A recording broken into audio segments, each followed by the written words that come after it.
Imagination करो कि तुम एक ऐसी पोस्ट एपोकैलिप्टिक दुनिया में जी रहे हो जहां पूरी जिंदगी तुम्हें कचरे की तरह ट्रीट किया गया हो। तुमने अपना पूरी फैमिली खो दी हो और फिर आखिर में तुम्हें पता चले कि तुम्हारा अवेकन टैलेंट पूरी ह्यूमैनिटी में सबसे ऊंचे लेवल का है। वो इंसान जिसके पास पूरी दुनिया को बचाने का चांस है। लेकिन सालों की ट्रेनिंग और सालों की लड़ाइयों के बाद जब तुम इस प्लैनेट का सबसे ताकतवर इंसान बन जाते हो, तब तुम्हें पता चलता है कि अर्थ पर हमला करने वाले मॉन्स्टर्स का लेवल तुमसे भी कहीं ज्यादा है। इतना ज्यादा कि तुम वहां तक पहुंच ही नहीं पाए। और दोस्तों, हमारा हीरो अभी बिल्कुल यही सब झेल रहा है। कहानी की शुरुआत आज से 100 साल पहले होती है। अचानक रहस्यमयी क्रीचर्स दुनिया भर में दिखाई देने लगे और उन्होंने इंसानों का कत्लेआम शुरू कर दिया। जो लोग मरते थे वो भी म्यूटेंट बनकर वापस उठ जाते और बाकी इंसानों पर हमला करने लगते। धीरे धीरे सिचुएशन पूरी तरह कंट्रोल से बाहर हो गई और पूरी दुनिया एक नरक बन गई। हर तरफ डिस्ट्रक्शन फैल चुका था। लेकिन इसी दौरान कुछ लोग अवेकन हुए। उन्हें अलग अलग पावर्स और टैलेंट्स मिले जिनकी मदद से उन्होंने कई बार म्यूटेंट्स को पीछे धकेला। समय बीतता गया और साल 2145 तक पहुंचते पहुंचते दुनिया भर के म्यूटेंट्स अचानक एक विशाल आर्मी में इकट्ठा हो गए। उन्होंने ह्यूमैनिटी की आखिरी डिफेंस लाइन को चारों तरफ से घेर लिया। विशाल मॉन्स्टर्स एक के बाद एक अवेकन वॉरियर्स को मार रहे थे। तभी शहर के बीचों बीच एक कई आंखों वाला जायंट मॉन्स्टर दिखाई दिया जिसने पूरे बैटलफील्ड में कियोस मचा दिया। ये चाइना की कैपिटल का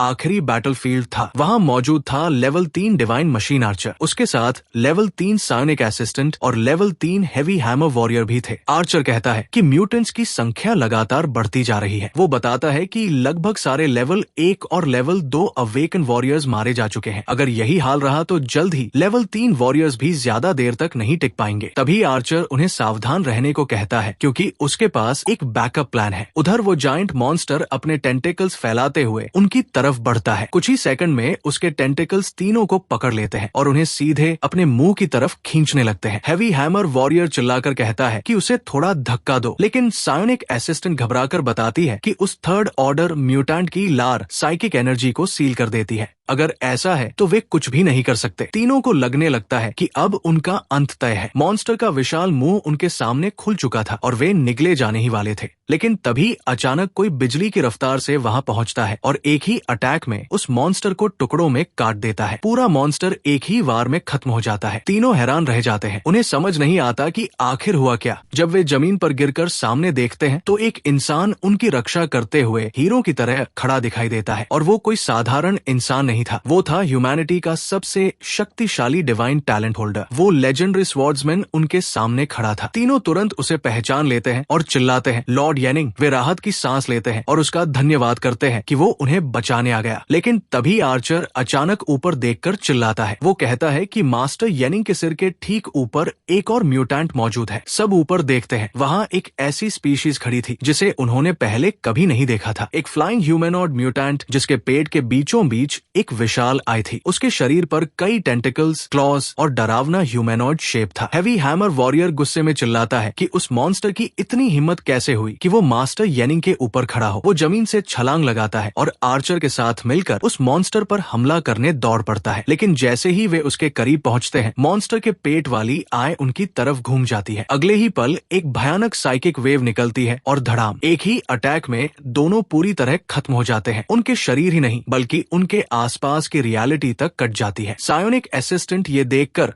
सदमे में आ जाती है। उसे यकीन ही नहीं होता कि लेवल 3 के 2 सबसे ताकतवर वॉरियर्स एक सेकंड में मारे गए। वो भी अपने पावर्स एक्टिवेट करती है और अपने चारों तरफ फ्लेम्स इकट्ठा करने लगती है। लेकिन इससे पहले कि वो कुछ कर पाए, वो मॉन्स्टर गायब हो जाता है और अगले ही पल उसके पीछे प्रकट हो जाता है। लड़की को कुछ समझने का मौका तक नहीं मिलता। वो बस हवा में उठा ली जाती है। उसे लगता है कि अब उसकी मौत निश्चित है। वो आंखें बंद कर लेती है, लेकिन कुछ सेकंड बाद उसे एहसास होता है कि कुछ हुआ ही नहीं। जब वो आंखें खोलती है तो उसके सामने येनिंग खड़ा होता है। उसने मॉन्स्टर के टेंटिकल्स रोक लिए थे और उसकी जान बचा ली थी। अब येनिंग सीधे उस वन आइड एलियन मॉन्स्टर का सामना कर रहा था। येनिंग तुरंत समझ जाता है कि ये कोई साधारण थर्ड ऑर्डर म्यूटेंट नहीं है। आखिर उसने एक ही अटैक में 2 सबसे ताकतवर लेवल 3 वॉरियर्स को मार दिया था। इसलिए येनिंग लड़की से कहता है कि वो तुरंत यहाँ से चली जाए। ये लड़ाई अब उसके बस की नहीं है। लड़की भी समझ जाती है कि इतनी बड़ी बैटल में वो सिर्फ एक बर्डन बनेगी। वो सिर हिलाती है, येनिंग को केयरफुल रहने के लिए कहती है और वहाँ से निकल जाती है। अब बैटलफील्ड में सिर्फ येनिंग और वो रहस्यमयी मॉन्स्टर बचे थे। येनिंग अपनी स्वॉर्ड निकालकर उसकी तरफ बढ़ता है, लेकिन मॉन्स्टर की ताकत उम्मीद से कहीं ज्यादा थी। सिर्फ एक टक्कर में येनिंग की स्वॉर्ड बीच से टूट जाती है। येनिंग हैरान रह जाता है। उसने सिर्फ मॉन्स्टर का एक अटैक ब्लॉक किया था और उसकी स्वॉर्ड खत्म हो गई। उसी समय उसे मिलिट्री रिसर्च की बातें याद आने लगती है। एक ऐसी संभावना जिसके बारे में सालों से चर्चा हो रही थी, एक ऐसा अस्तित्व जो सिर्फ थ्योरी में होना चाहिए था, फोर्थ ऑर्डर म्यूटेंट। और अब उसके सामने खड़ा यही मॉन्स्टर शायद वही था। वो फिर से येनिंग पर टूट पड़ता है। येनिंग जानता था कि अगर उसे इस मॉन्स्टर को हराना है तो उसे अपनी पूरी पावर लगानी होगी, इसलिए टूटी हुई स्वॉर्ड हाथ में लेकर वो सीधे उसकी तरफ दौड़ पड़ता है। लेकिन हवा में छलांग लगाते ही वो अपनी एनर्जी को बाहर निकालता है और अपनी आधी टूटी स्वॉर्ड के ऊपर एक एनर्जी ब्लेड बना देता है। और फिर जैसे ही दोनों पावर्स आपस में टकराती है, एक जाइंट एनर्जी बीम आसमान तक पहुंच जाती है। लेकिन येनिंग को कुछ अजीब महसूस होता है। जब वो सामने देखता है तो पाता है कि वो मॉन्स्टर उसके बिल्कुल सामने खड़ा है। इससे पहले कि वो कुछ समझ पाता, मॉन्स्टर उसके करीब आ जाता है और अपने हमले से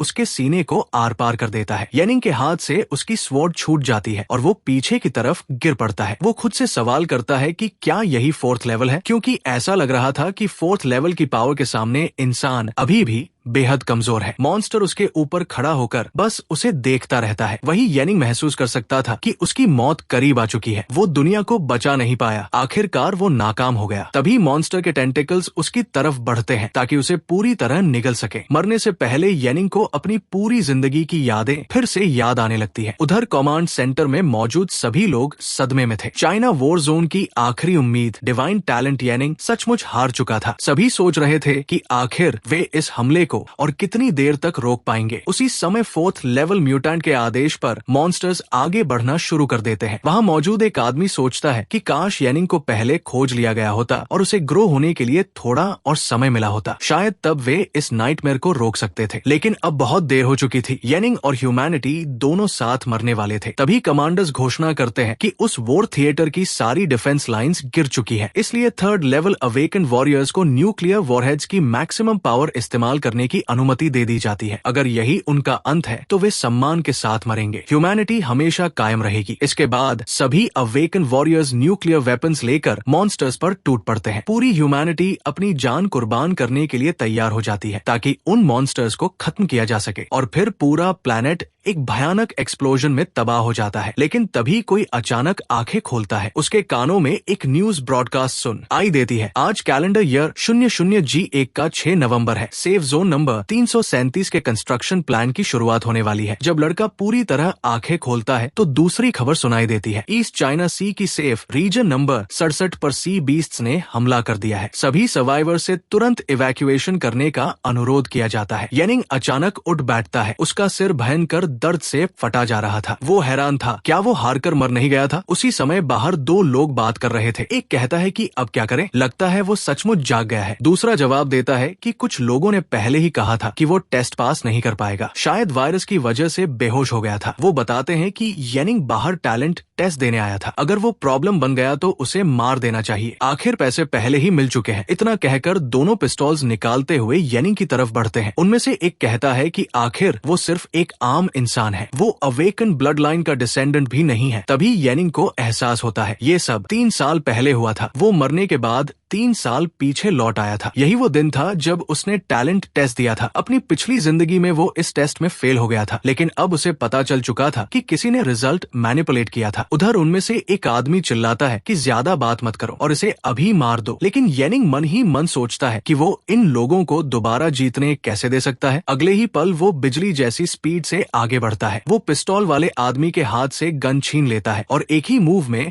उसे बेहोश कर देता है। दूसरा आदमी ये देखकर डर के मारे कांपने लगता है, लेकिन येनिंग उसे कोई मौका नहीं देता। धाय धाय 2 गोलियां चलती हैं और दोनों हत्यारे वही ढेर हो जाते हैं। इस तरह येनिंग अपनी असैसिनेशन अटेम्प्ट से बच जाता है। वो सोचता है कि पिछली जिंदगी में टेस्ट फेल होने के बाद उसने 3 साल तक लाशें इकट्ठा करने का काम किया था। बाद में मिलिट्री को पता चला कि उसके पास डिवाइन टैलेंट है, लेकिन तब तक चाइना वॉर जोन गिर चुका था। उसके पास ग्रो करने के लिए न रिसोर्सेज थे और नहीं समय। हालांकि उसने सिर्फ 7 महीनों में 3rd लेवल हासिल कर लिया था, लेकिन वो अभी भी अपने पीक से बहुत दूर था। और फिर उसे 4th लेवल म्यूटेंट का सामना करना पड़ा। उसे अपनी माँ XUN याद आती है। वो दुखी होकर सोचता है कि पिछली जिंदगी में वो उन्हें बचा नहीं पाया, लेकिन अब बहुत देर नहीं हुई है। अगर वो टैलेंट टेस्ट पास कर लेता है और सबसे पावरफुल बन जाता है तो वो अपने सबसे प्रिय लोगों को बचा सकता है और उस अपकलिप्स को हमेशा के लिए खत्म कर सकता है। इसी दृढ़ निश्चय के साथ वो आगे बढ़ता है। तभी अचानक एक आवाज गूंजती है, final judgement sword god system सफलतापूर्वक येनिंग से बाइंड हो चुका है। मिशन, अगले 30 मिनट के अंदर टैलेंट टेस्ट क्रिस्टल को छुओ और सिस्टम को अनलॉक करो। अगर 31 मिनट के अंदर क्रिस्टल को नहीं छुआ गया तो सिस्टम हमेशा के लिए गायब हो जाएगा। इसके बाद एक और सूचना आती है, सिस्टम अनलॉक होने के बाद आपकी किसी भी स्वॉर्ड स्किल की पावर 100 गुना बढ़ जाएगी और वो फोरबिडन SW RD स्किल में इवॉल्व हो जाएगी। येनिंग हैरान रह जाता है। ये उस अवेकनिंग सिस्टम से पूरी तरह अलग था जिसे वो अपनी पिछली जिंदगी में जानता था। वो सोचता है कि क्या यही उसकी गोल्डन फिंगर है? शायद रीबर्थ की वजह से उसकी किस्मत बदल गई है। लेकिन फिर वो सिर हिलाता है। जब तक वो स्ट्रॉन्गर बन सकता है उसे फर्क नहीं पड़ता कि सिस्टम कैसा है। सबसे पहले उसे टेस्ट पूरा करना होगा और ये पता लगाना होगा कि उसके खिलाफ साजिश किसने की थी। उधर काउंटडाउन लगातार चल रहा था, 31 मिनट, 30 मिनट, 29 मिनट। लेकिन तभी कुछ गार्ड्स वहां पहुंच जाते हैं। वे उसे रुकने का आदेश देते हैं और पूछते हैं कि वो कौन है। तुरंत सिक्योरिटी अलर्ट जारी कर दिया जाता है। एक इन्फेक्टेड व्यक्ति भाग निकला है, वहीं खड़े रहो, अपने हाथ सिर पर रखो। लेकिन येनिंग एक नजर में उनकी ताकत पहचान लेता है। उनका लीडर सिर्फ एक लो लेवल अवेकन था, जबकि बाकी सभी नॉर्मल इंसान थे। वो तुरंत फैसला करता है कि फिलहाल सबसे अच्छा तरीका यही है कि लीडर को अपने कब्जे में लेकर उससे मदद ली जाए। अगले ही पल वो गोली चलाता है। पहले गार्ड का हथियार उसके हाथ से उड़ जाता है। फिर येनिंग सीधा लीडर की तरफ दौड़ता है। वो इतनी स्पीड से मूव करता है कि पलक झपकते ही लीडर के पीछे पहुंच जाता है। लीडर डर के मारे जम जाता है। येनिंग उसे पकड़कर बाकी गार्ड्स की तरफ देखता है। कोई भी अपनी जगह से मत हिलना। अगर तुम में से किसी ने भी हरकत की तो मैं सबसे पहले इसी आदमी को मार दूंगा। ये सुनकर बाकी गार्ड्स घबरा जाते हैं। वे चिल्लाकर कहते हैं कि कैप्टन को छोड़ दो और उसे याद दिलाते हैं कि सेफ जोन के अंदर मिलिट्री पर हमला करना कैपिटल क्राइम है। लेकिन येनिंग कहता है कि उसे टेस्ट साइट तक ले जाया जाए। वो सबको 3 सेकंड सोचने का समय देता है और कहता है कि अगर 3 सेकंड से ज्यादा हुए तो कैप्टन मर जाएगा। उसकी बात सुनकर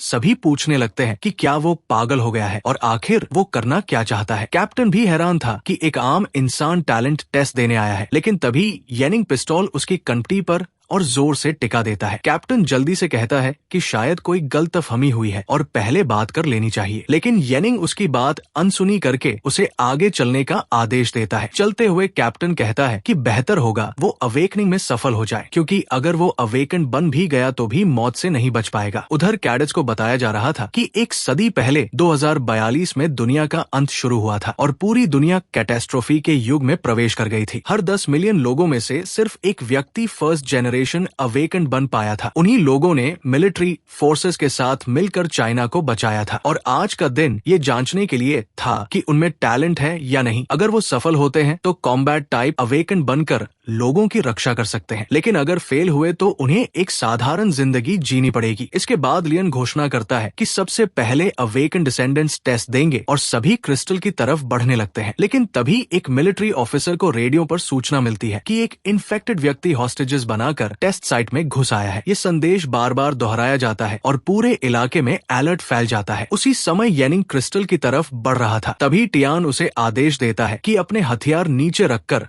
सरेंडर कर दे। अगर उसने विरोध जारी रखा तो उसे तुरंत मार दिया जाएगा। अगले ही पल सैनिक उसे चारों तरफ से घेर लेते हैं। कुछ के हाथों में गन्स थी तो कुछ के पास सोर्ड्स। लेकिन येनिंग शांत होकर कहता है कि वो इन्फेक्टेड नहीं है। वो अवेकनिंग सेरेमनी को भी रोकना नहीं चाहता। वो सिर्फ अपना टैलेंट टेस्ट देने आया है। मगर एक कमांडर तुरंत आदेश देता है कि बेकार की बातें बंद करो और उसे गिरफ्तार कर लो। आदेश मिलते ही सभी सैनिक उसकी तरफ बढ़ते हैं। तभी येनिंग धीरे से उस कैप्टन के कान में कहता है कि सेफ जोन रेगुलेशन के आर्टिकल 137 के अनुसार अवेकन लोगों को विशेष अधिकार दिए जाते हैं। मिलिट्री ऑर्डर का उल्लंघन गंभीर अपराध है, लेकिन यदि कोई व्यक्ति महत्वपूर्ण योगदान देता है तो उसके अपराध माफ भी किए जा सकते हैं। इसके बाद वो पीछे मुड़कर पूछता है कि क्या सिर्फ अवेकन होने से कोई खुद को खास समझने लगता है। तभी एक आदमी उसके चेहरे पर मुक्का मार देता है। आसपास मौजूद लोग कहते हैं कि ऐसे समय में कानून की धाराओं की बात करना पागलपन है। वही उनका लीडर आदेश देता है कि येनिंग को तुरंत एक्सिक्यूट कर दिया जाए। जाए। एक सैनिक अपनी स्वॉर्ड उठाकर येनिंग के सिर में घूंपने ही वाला था कि तभी अचानक एक मिलिट्री एयरक्राफ्ट वहां उतरता है। सभी हैरान रह जाते हैं कि एक सुपरसोनिक साइकिक फाइटर जेट वहां क्या कर रहा है। तभी पता चलता है कि मिलिट्री जोन का सुप्रीम कमांडर पहुंच चुका है। वो था ग्रैंड मार्शल एक्साइओ है, एक सेकंड ऑर्डर अवेकेंड। उसके उतरते ही पूरे इलाके में दबाव फैल जाता है। सभी सैनिक उसकी प्रेजेंस से दब जाते हैं। अवेकनिंग टेस्ट अभी शुरू भी नहीं हुआ था, लेकिन हर कोई उसके ऑरा को महसूस कर सकता था। सभी हैरान थे कि ग्रैंड मार्शल खुद वहां क्यों आया है। तब एक्साइओ है कहता है कि मिलिट्री जोन को हाई लेवल अवेकन की सख्त जरूरत है, और चूंकि ये लड़का अपनी जान दाव पर लगाने को तैयार है, इसलिए वे देखेंगे कि आखिर इसमें कितना दम है। लेकिन अगर ये अवेकनिंग में फेल हुआ तो इसे तुरंत एक्सिक्यूट कर दिया जाएगा। इसके बाद येनिंग कहता है कि टेस्ट शुरू किया जाए। उसकी बात सुनकर सभी सैनिक पीछे हट जाते हैं। आसपास खड़े लोग हैरान थे कि सचमुच उसे टेस्ट देने की अनुमति मिल गई है। कुछ लोग कहते हैं कि किसी आम इंसान का अवेकन बनना नामुमकिन है। वहीं कुछ लोग सोचते हैं कि निचले वर्ग के लोग हमेशा खुद को जरूरत से ज्यादा समझ लेते हैं। लेकिन येनिंग को अपनी पिछली जिंदगी याद थी। पिछली बार उसके टेस्ट रिजल्ट के साथ छेड़छाड़ की गई थी, जिसकी वजह से वो फेल हुआ और लगातार गलतियां करता चला गया। लेकिन इस बार सब कुछ अलग होने वाला था। इस बार वो अपने भाग्य को खुद नियंत्रित करेगा। ये सोचते हुए वो क्रिस्टल के पास पहुंचता है और अपना हाथ उस पर रख देता है। जैसे ही उसका हाथ क्रिस्टल को छूता है, पूरा क्रिस्टल बैंगनी रंग में चमक उठता है। उसी क्षण येनिंग के शरीर से एक जबरदस्त प्रेशर निकलता है जो पूरे इलाके में फैल जाता है। एक्साइओ है और वो कमांडर जिसने उसे मारने का आदेश दिया था, दोनों के चेहरे बदल जाते हैं। सभी लोग महसूस कर सकते थे कि येनिंग के शरीर से कितनी पावर निकल रही है। येनिंग स्पिरिचुअल एनर्जी को क्रिस्टल में भेजना शुरू करता है। तभी मशीन घोषणा करती है कि टैलेंट टेस्ट शुरू हो चुका है। Current talent level D। कुछ ही देर बाद उसका लेवल C हो जाता है, फिर उसका लेवल B तक पहुंच जाता है। लेकिन उसका लेवल बढ़ना यही नहीं रुकता। वो कमांडर जिसने येनिंग को एक्सिक्यूट करने का आदेश दिया था हैरान रह जाता है। उसे समझ नहीं आता कि येनिंग का टैलेंट लेवल लगातार क्यों बढ़ रहा है। वो सोचने लगता है कि क्या इस लड़के के पास हाई लेवल टैलेंट है। इसी बीच टैलेंट लेवल A तक पहुंच जाता है। येनिंग महसूस करता है कि स्पिरिचुअल एनर्जी उसके पूरे शरीर और ऑर्गन्स में भर रही है। ये एहसास बेहद शानदार था। उसे महसूस होता है कि क्रिस्टल अभी और ज्यादा स्पिरिचुअल एनर्जी स्वीकार कर सकता है, इसलिए वो और ज्यादा एनर्जी उसमें भरने लगता है। क्रिस्टल पहले से भी ज्यादा चमकने लगता है। आसपास मौजूद लोग हैरान रह जाते हैं। उन्हें समझ नहीं आता कि एक आम लड़के के पास अ क्लास टैलेंट कैसे हो सकता है। कुछ लोग कहते हैं कि इसकी संभावना 10 मिलियन में 1 से भी कम होती है। लेकिन एक्साइओ है कहता है कि फाइनल रिजल्ट अभी आया नहीं है। वो सोचता है कि क्या इसका टैलेंट इससे भी ऊपर हो सकता है। इसी दौरान क्रिस्टल की रोशनी और तेज हो जाती है। आसमान में मौजूद हेलीकॉप्टरों में बैठे लोग भी ये नजारा देख रहे थे। सभी को महसूस होता है कि टैलेंट लेवल अभी भी बढ़ रहा है। उधर येनिंग लगातार स्पिरिचुअल एनर्जी भरता जा रहा था। वो लगभग लड़खड़ाने लगा था, लेकिन फिर भी नहीं रुका और फिर क्रिस्टल अचानक प्रतिक्रिया देता है। Talent level S rank. ये सुनते ही पूरा मैदान शांत हो जाता है। सभी लोग हैरान रह जाते हैं क्योंकि येनिंग का टैलेंट लेवल S रैंक तक पहुंच चुका था। तभी एक्साइओ है को लगता है कि कुछ गड़बड़ है, क्योंकि क्रिस्टल ने अभी तक टेस्ट के खत्म होने की घोषणा नहीं की थी। इसका मतलब था कि टेस्ट अभी भी चल रहा था। येनिंग पहले ही SS रैंक टैलेंट दिखा चुका था, जो एक थर्ड ऑर्डर अवेकन बनने की क्षमता रखता था। ऐसे महत्वपूर्ण समय में एक्साइओ है तुरंत आदेश देता है कि सभी आर्म फोर्सेस को डिफेंस पर लगाया जाए, म्यूटेंट अटैक्स को रोकने के लिए तैयार रखा जाए और साइकिक जेट्स को मिलिट्री पेट्रोल पर भेजा जाए। वो किसी भी संभावित दुर्घटना को रोकने के लिए सभी पब्लिक राउट्स बंद करने का आदेश देता है। उधर येनिंग लगातार क्रिस्टल में एनर्जी भरता जा रहा था। टेस्ट अभी भी खत्म नहीं हुआ था, इसलिए ऊपरी एयर स्पेस तक सील कर दिया जाता है। जैसे ही टेस्ट खत्म होता है, हर कोई जानना चाहता था कि आखिर परिणाम क्या आया है। मशीन बताना शुरू करती है और फिर घोषणा करती है कि येनिंग का talent pure blood SS rank. ये सुनते ही री के हाथ से उसका टैबलेट तक गिर जाता है। उसे यकीन नहीं होता कि येनिंग सचमुच SS rank pure blood talent का मालिक है, क्योंकि S रैंक टैलेंट वाला व्यक्ति थर्ड ऑर्डर अवेकन बन सकता था। ऐसे में SS रैंक टैलेंट वाला व्यक्ति बिना किसी शक के फोर्थ ऑर्डर वॉरियर बनने की क्षमता रखता था। एक्साइओ है को महसूस होता है कि टियानफेंग सेफ जोन अब पूरी तरह बदलने वाला है। वो हंसने लगता है और कहता है कि टियानफेंग सेफ जोन ने आखिरकार ऐसा टैलेंट पैदा किया है जिस पर गर्व किया जा सकता है। आसपास मौजूद सभी लोग हैरान थे। ग्रैंड मार्शल खुद उसकी तारीफ कर रहा था। उनके लिए ये किसी सपने जैसा था। कुछ लोग कहते हैं कि उन्हें येनिंग से जलन हो रही है। वही कुछ लोग महसूस करते हैं कि लोग कितनी जल्दी बदल जाते हैं। कुछ समय पहले तक वही लोग उसे बीमार और बेकार कह रहे थे और अब कह रहे थे कि शायद भविष्य में वही उनका सुपीरियर बन जाए। उधर येनिंग सोचता है कि उसका असली टैलेंट तो ह्यूमैनिटी का सबसे ऊंचा टैलेंट एसएसएस रैंक टैलेंट है। उसने उम्मीद नहीं की थी कि टेस्ट क्रिस्टल की सीमा सिर्फ एसएस रैंक तक होगी, लेकिन उसके लिए इतना काफी था। एसएस रैंक का प्रभाव ही उसके काम के लिए पर्याप्त था। फिलहाल सबसे महत्वपूर्ण चीज स्वॉर्ड गॉड सिस्टम की मिशन थी। इसके बाद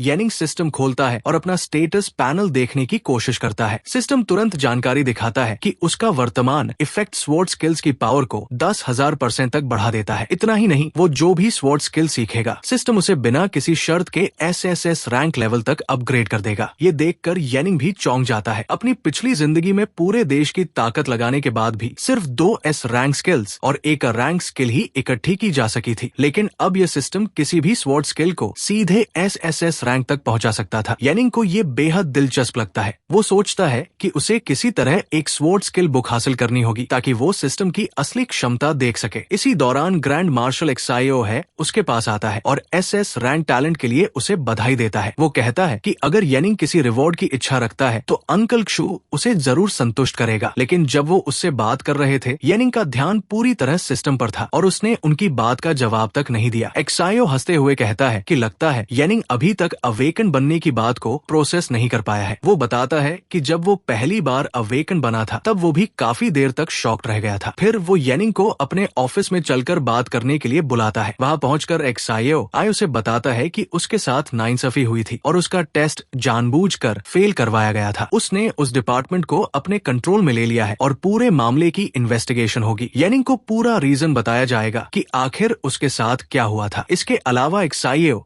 उसे प्रोजेक्ट सीड का फर्स्ट चॉइस कैंडिडेट बना देता है। जैसे ही ऊपर से अप्रूवल मिलेगा, एक थर्ड ऑर्डर एक्सपर्ट को येनिंग की ट्रेनिंग और गाइडेंस के लिए असाइन कर दिया जाएगा। उसे रिसोर्सेज और इक्विपमेंट भी प्रायोरिटी पर मिलेंगे। इसके बाद एक्साइओ उसके टैलेंट के बारे में पूछता है और कहता है कि वो उसकी फ्यूचर प्लानिंग में मदद करेगा। लेकिन येनिंग जानता था कि वो स्वॉर्ड गॉड सिस्टम के बारे में किसी को नहीं बता सकता, इसलिए वो सिर्फ अपने ओरिजिनल टैलेंट की जानकारी देने का फैसला करता है। वो कहता है कि उसकी एबिलिटी मेंटल सीरीज से जुड़ी हुई है और उसका इफेक्ट टेलीकिनेसिस है। ये सुनकर एक्साइओ है सोच में पड़ जाता है। ऐसे टैलेंट्स बेहद रेयर होते हैं और आमतौर पर कैपिटल के स्पेशलिस्ट ही उनके बारे में सही सलाह दे सकते हैं। इसके बाद एक्साइओ उससे पूछता है कि उसे रिवॉर्ड में क्या चाहिए। येनिंग बिना झिझक कहता है कि अगर पॉसिबल हो तो उसे स्वॉर्ड्समैन क्लास की स्किल बुक चाहिए। एक्साइओ तुरंत मान जाता है और अपनी असिस्टेंट को आदेश देता है कि रिजर्व मटेरियल्स में मौजूद highest level sword skill book लाकर दी जाए। कुछ समय बाद असिस्टेंट सबसे ऊंचे लेवल की उपलब्ध स्किल बुक लेकर वापस आता है और येनिंग को सौंप देता है। येनिंग उसका धन्यवाद करता है और कहता है कि अगर अब कोई और काम नहीं है तो वो घर जाना चाहेगा। एक्साइओ मुस्कुराकर पूछता है कि क्या वो अपने परिवार को ये खुशखबरी सुनाने की जल्दी में है। फिर वो अपने सबऑर्डिनेट्स को आदेश देता है कि एलीट सोल्जर्स को येनिंग की सुरक्षा के लिए असाइन किया जाए। वे 24 घंटे हफ्ते के 7 दिन उसकी सुरक्षा करेंगे। अगर कोई समस्या आती है तो सीधे उसे रिपोर्ट की जाएगी। इसके अलावा येनिंग के क्वालिफिकेशन टेस्ट में हुई गड़बड़ी की जांच का आदेश भी दिया जाता है। एक्साइओ कहता है कि उसे 24 घंटे के भीतर पूरी रिपोर्ट चाहिए, चाहे इसमें कोई भी शामिल हो, पहले उसे पकड़ लिया जाएगा। सभी लोग तुरंत आदेश मान लेते हैं। इसके बाद येनिंग टियानफेंग सेफ जोन के 6th रेफ्यूज में स्थित अपने घर की तरफ रवाना हो जाता है। उसके साथ कई मिलिट्री व्हीकल्स और सोल्जर्स भी जा रहे थे। रास्ते में जो भी उन्हें देखता हैरान रह जाता। जब वे उसके घर के पास पहुंचते हैं तो आसपास के लोग चौंक जाते हैं। येनिंग सैनिकों से कहता है कि वे यही रुक जाए क्योंकि वो अकेले घर जा सकता है, लेकिन आसपास मौजूद लोग उसे देखते ही हैरान रह जाते हैं। उन्हें यकीन नहीं होता कि येनिंग मिलिट्री व्हीकल में आया है। वे आपस में पूछने लगते हैं कि क्या वो कोई बड़ा आदमी बन गया है और आखिर उसके साथ इतने सारे सैनिक क्यों आए हैं। तभी येनिंग की नजर एक्सयूएन पर पड़ती है जो घर वापस लौट रही थी। उसके साथ उसकी छोटी बहन भी थी। जैसे ही येनिंग उन्हें देखता है उसे अपनी पिछली जिंदगी की याद आ जाती है। उसे याद आता है कि एक्सयूएन कैसे मरी थी। वो मन ही मन उससे माफी मांगता है क्योंकि पिछली जिंदगी में वो उसकी रक्षा नहीं कर पाया था, लेकिन इस जिंदगी में वो उसे कभी तकलीफ नहीं होने देगा, एक खरोंच तक नहीं आने देगा। उधर एक्सयूएन को कुछ समझ नहीं आता कि येनिंग उसे इस तरह गले क्यों लगा रहा है, लेकिन येनिंग के लिए तो उसकी मौत को कई साल गुजर चुके थे। एक्सयूएन कहती है कि उसे गए हुए 1 साल से ज्यादा हो गया था। वो पूछती है कि क्या वो ट्रेनिंग कैंप में नहीं था और आखिर बाहर कैसे आ गया। येनिंग बताता है कि उसने टेस्ट पास कर लिया है। ये कहते हुए उसकी आंखों में आंसू आ जाते हैं। एक्सयूएन हैरान होकर पूछती है कि उसे क्या हुआ है, लेकिन येनिंग कहता है कि कुछ नहीं, वो बस उसे देखकर खुश है। इसके बाद XUN उसे घर चलने के लिए कहती है। वो बताती है कि उनकी माँ उसके जाने के बाद से बहुत चिंता कर रही थी। येनिंग मुस्कुराते हुए कहता है कि सब ठीक है और वे दोनों साथ घर पहुंचकर माँ को सरप्राइज देंगे। रास्ते में XUN उसे दिखाती है कि आज उसकी किस्मत अच्छी थी, उसे कुछ एक्स्ट्रा कंपोनेंट्स मिले हैं, अगर उन्हें बेच दिया जाए तो एक पैनकेक मिल सकती है और आज रात वे अच्छा खाना खा पाएंगे। लेकिन येनिंग उसे बेवकूफ लड़की कहकर हंसता है और कहता है कि आज रात पैनकेक नहीं, बैंक्वेट होगा। XUN तुरंत पूछती है कि क्या वो सच कह रहा है, क्या उन्हें मीट भी मिलेगा। येनिंग कहता है कि बिल्कुल, जितना वो खाना चाहे, और येनिंग सचमुच वही करता है। रात को खाने की मेज पर कई सारे डिशेस रखे होते हैं। छोटी बहन तो ये सब देखकर दंग रह जाती है। उसे लगता है जैसे कोई अमीर परिवार का खाना सामने रख दिया गया हो। तभी उनकी माँ येनिंग से पूछती है कि अवेकन ट्रेनिंग टेस्ट का क्या हुआ। वो बताती है कि पड़ोस के बहुत सारे लोग उसके बारे में पूछ रहे थे। येनिंग जवाब देता है कि वो टेस्ट पास कर चुका है और अब एक अवेकन बन गया है। ये सुनकर उसकी माँ बेहद खुश हो जाती है। वही छोटी बहन खुशी से उछलने लगती है। उसे पहले से यकीन था कि उसका भाई जरूर सफल होगा। वो गर्व से कहती है कि उसका भाई सबसे अच्छा है। फिर वो उत्साहित होकर पूछती है कि अब जब येनिंग अवेकन बन गया है तो क्या वे हर दिन ऐसा खाना खा पाएंगे। येनिंग मुस्कुराकर कहता है कि हाँ, अब वे ऐसा कर पाएंगे। खाना खत्म होने के बाद सब लोग सोने चले जाते हैं। येनिंग कुछ देर तक उन्हें शांति से सोते हुए देखता रहता है। फिर वो दरवाजा बंद करता है और सिस्टम से बात करता है। अब वो स्किल बुक सीखना जारी रखना चाहता था। तभी सिस्टम बताता है कि मिशन पूरी हो चुकी है। उसे 4 फ्री एट्रीब्यूट पॉइंट्स मिलते हैं। साथ ही सिस्टम एक C rank sword skill impulse को डिटेक्ट करता है। अगले ही पल स्किल अपग्रेड हो जाती है। C रैंक स्किल सीधे SSS रैंक स्किल में बदल जाती है। उसका नया नाम था स्टॉर्म स्वॉर्ड। ये देखकर येनिंग हैरान रह जाता है। तभी उसके हाथ में एनर्जी से बनी एक स्वॉर्ड दिखाई देती है। सिस्टम बताता है कि स्टॉर्म स्वॉर्ड को इस्तेमाल करने के लिए 4500 साइकिक एनर्जी पॉइंट्स की जरूरत होगी। इस स्किल को एक्टिवेट करने पर स्वॉर्ड एनर्जी का एक विशाल तूफान पैदा होता है जो थोड़े समय में एक इलाके को पूरी तरह तबाह कर सकता है। इसमें सुपर स्पीड,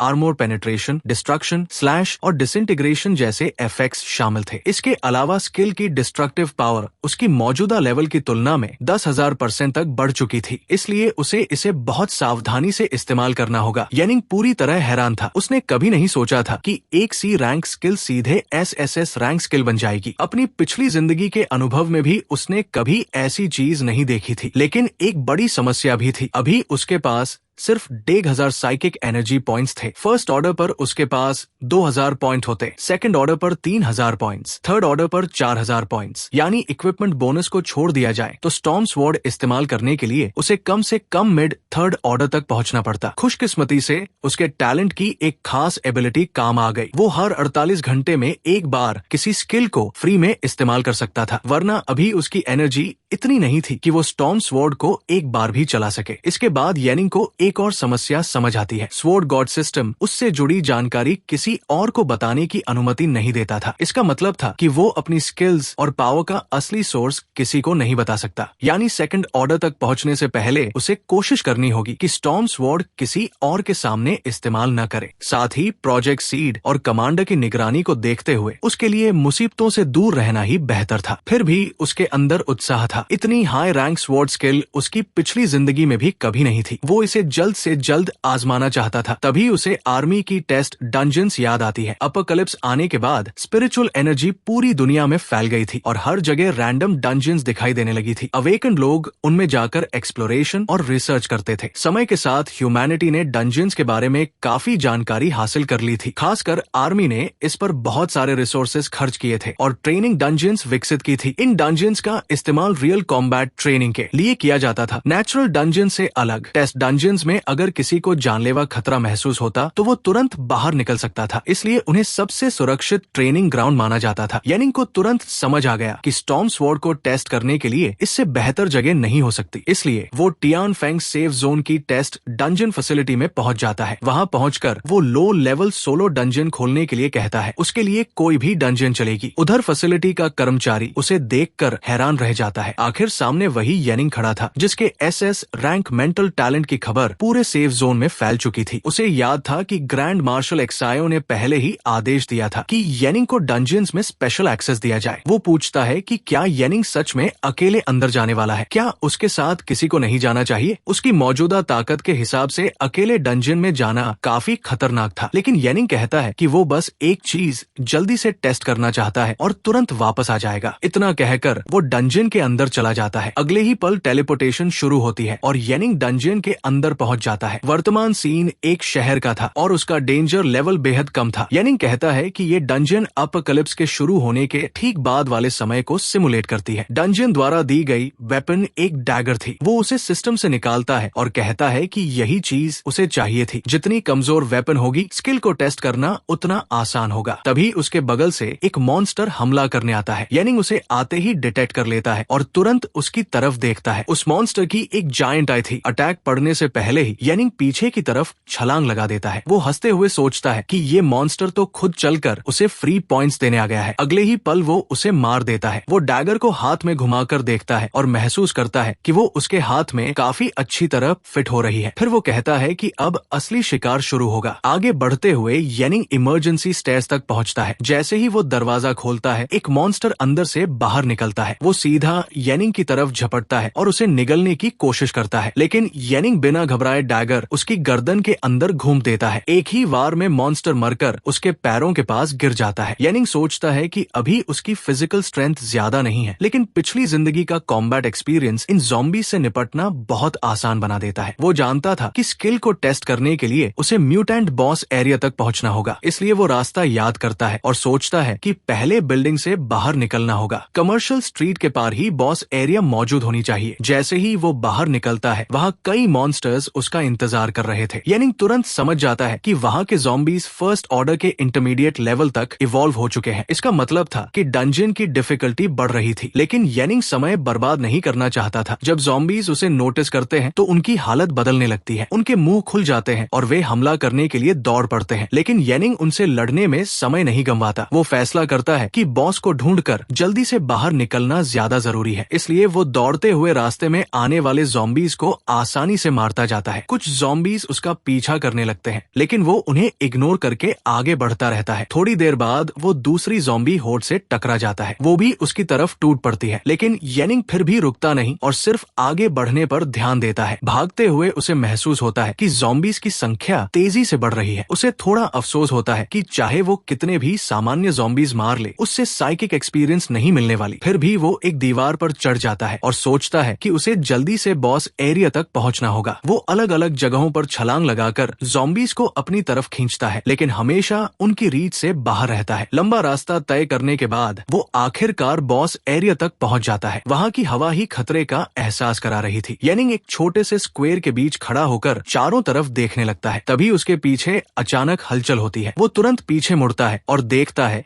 कि एक जायंट मॉन्स्टर उसके ठीक पीछे उतर चुका है। वो था कॉर्प्स डिवारा, इस डंजन का बॉस और फर्स्ट ऑर्डर पीक म्यूटेंट। येनिंग उसकी स्पीड देखकर हैरान रह जाता है। मॉन्स्टर का अटैक आते ही वो पीछे की तरफ कूदकर उससे बच जाता है। वो सोचता है कि सामान्य हालात में फर्स्ट ऑर्डर पीक म्यूटेंट से लड़ने के लिए कम से कम 3 फर्स्ट ऑर्डर अवेकन चाहिए होते हैं, और अगर ये टेस्ट डंजन न होती तो उसके पिछले जम का अनुभव भी उसके मौजूदा ऑर्डर गैप को पूरा नहीं कर पाता। समस्या सिर्फ बॉस नहीं था, उसके आसपास बड़ी संख्या में ज़ॉम्बीज भी मौजूद थे जो कॉर्प्स डिवारा की रक्षा कर रहे थे। वे सब एक साथ येनिंग की तरफ दौड़ पड़ते हैं। येनिंग सोचता है कि ऐसी स्थिति से बचकर निकलना भी किसी फर्स्ट ऑर्डर एलिट स्क्वाड के लिए आसान नहीं होगा। अगर स्टॉर्म स्वॉर्ड उसकी उम्मीद जितनी मजबूत नहीं निकली तो उसे तुरंत भागना पड़ेगा। इसके बाद वो तेजी से कॉर्प्स डिवारर के शरीर पर चढ़ता है और एक छलांग लगाकर उसके सिर के ऊपर पहुंच जाता है। वहीं खड़े होकर वो स्टॉर्म स्वॉर्ड एक्टिवेट करने की तैयारी करता है। वो सोचता है कि अगर स्किल उम्मीद के मुताबिक काम नहीं करती तो चाहे कितना भी शर्मनाक क्यों न हो, उसे डंजन छोड़कर भागना पड़ेगा। अगले ही पल स्किल पूरी तरह तैयार हो जाती है। येनिंग स्टॉर्म स्वॉर्ड छोड़ देता है और फिर पूरा इलाका स्वॉर्ड एनर्जी के तूफान में डूब जाता है। एक ही अटैक में सब कुछ मिट जाता है। जब धूल बैठती है तो वहाँ एक भी मॉन्स्टर खड़ा नहीं बचा था। येनिंग खुद हैरान रह जाता है। उसने नहीं सोचा था कि स्टॉर्म स्वॉर्ड इतनी खतरनाक होगी। अगर वो खुद टेस्ट न करता तो शायद इसकी असली ताकत का अंदाजा भी नहीं लगा पाता। और अभी तो वो सिर्फ ऑर्डर 0 पर था, मतलब भविष्य भविष्य में इसकी ताकत और भी ज्यादा बढ़ सकती थी। तभी सिस्टम की आवाज सुनाई देती है। उसने फर्स्ट ऑर्डर पीक म्यूटेंट को मार दिया था और उसे 6 साइकिक एक्सपीरियंस पॉइंट्स मिले, लेकिन ह्यूमन में डंजन होने की वजह से 50% डिडक्शन लागू हुआ था। येनिंग जानता था कि ह्यूमन में डंजन्स में मिलने वाली एक्सपीरियंस और रिवॉर्ड्स कॉम्बैट जोन द्वारा दी गई स्पिरिचुअल एनर्जी स्टोन से आती है। इसी वजह से यहाँ ड्रॉप्स की रेट नेचुरल डंजन से कम होती है, लेकिन इसके बावजूद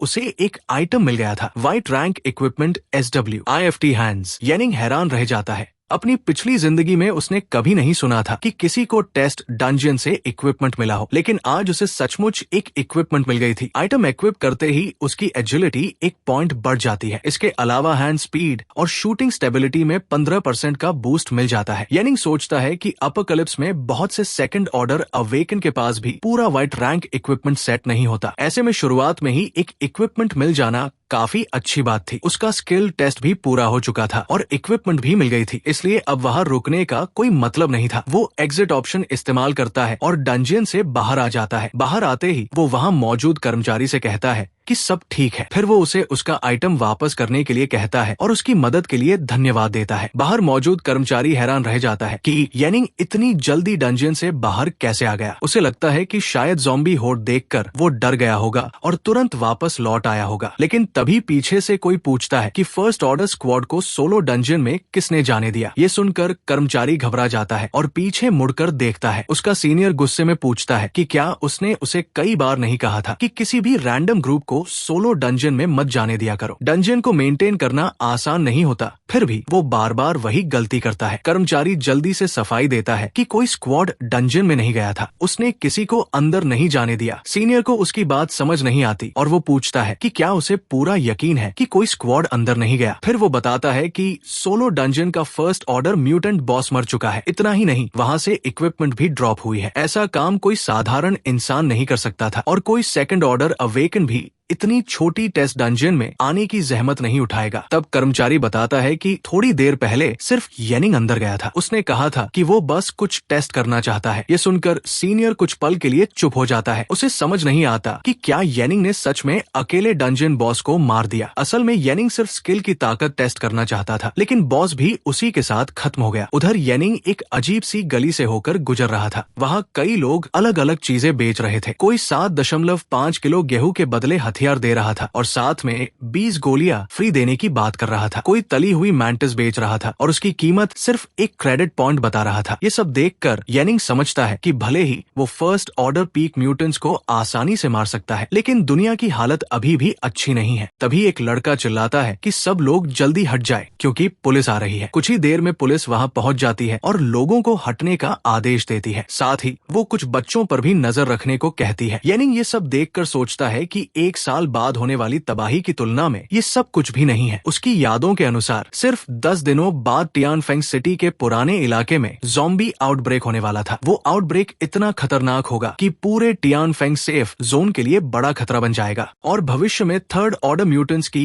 विशाल संख्या पूरे सेफ जोन को राख में बदल देगी। ये सोचकर येनिंग को XUN और अपनी माँ की याद आती है। वो जानता था कि दोनों अभी भी खतरे में है, इसलिए उसे जितनी जल्दी हो सके उतना मजबूत बनना होगा। उधर कैपिटल सेफ जोन के मिलिट्री हेडक्वार्टर्स में एक मीटिंग चल रही थी। वहाँ मौजूद लोग टियानफेंग सेफ जोन में मिले SS रैंक टैलेंट की खबर पर चर्चा कर रहे थे। सभी लोग हैरान थे कि इतना बड़ा टैलेंट मिला है। वे कहते हैं कि pure blood SS rank talent एक बेहद प्रॉमिसिंग सीड है। इसके बाद वे येनिंग की पूरी फाइल देखने लगते हैं। हाल ही में थर्ड ऑर्डर के कई अवेकन खो चुके थे, इसलिए ऐसा टैलेंट मिलना उनके लिए अच्छी खबर थी। कुछ लोग कहते हैं कि येनिंग की ट्रेनिंग तुरंत शुरू की जानी चाहिए और उसे सभी जरूरी रिसोर्सेज दिए जाने चाहिए। एक आदमी तो ये तक सुझाव देता है कि येनिंग को सीधे कैपिटल मिलिट्री जोन लाकर कमांडर की देखरेख में ट्रेन किया जाए। लेकिन तभी एक बुजुर्ग आदमी पूछता है कि क्या वो फोर्थ ऑर्डर तक पहुँचने की समस्या का हल येनिंग में देख रहा है, क्योंकि अब तक किसी भी हाई ऑर्डर अवेकन ने फोर्थ ऑर्डर तक कदम नहीं रखा था। वो बताता है कि 4 commanders third order peak experts और यहाँ तक कि उनका कमांडर भी फोर्थ ऑर्डर तक नहीं पहुंच पाया। शायद वजह ये थी कि उन्हें शुरुआत से हाई लेवल रिसोर्सेज नहीं मिले थे। कुछ लोगों को ये सुझाव अच्छा लगता है। उन्हें लगता है कि शुरुआत से किसी टैलेंट को सही तरीके से तैयार करना शायद काम कर जाए। धीरे धीरे सभी लोग इस बात से सहमत हो जाते हैं। इसके बाद फैसला लिया जाता है कि येनिंग को सीड प्रोग्राम का नंबर 1 कैंडिडेट बनाया जाएगा और उसे तुरंत कैपिटल मिलिट्री जोन लाया जाएगा। लेकिन तभी एक आदमी इस फैसले का विरोध करता है। दूसरे लोग हैरान होकर पूछते हैं